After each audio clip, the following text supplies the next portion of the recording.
ఆత్మీయంగా కూడా నేను బ్రతకాలి, 4 ఆత్మల్ని రక్షించాలి.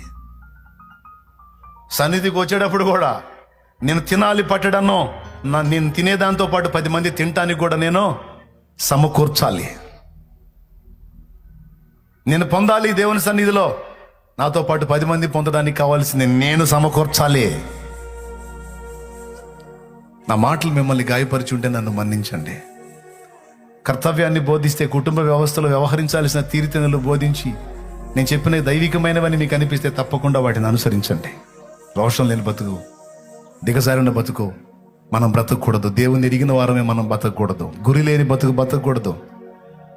ఏదైనా ఒక పట్టు పడితే దాన్ని సాధించిన దాకా నిద్రపోకూడదు.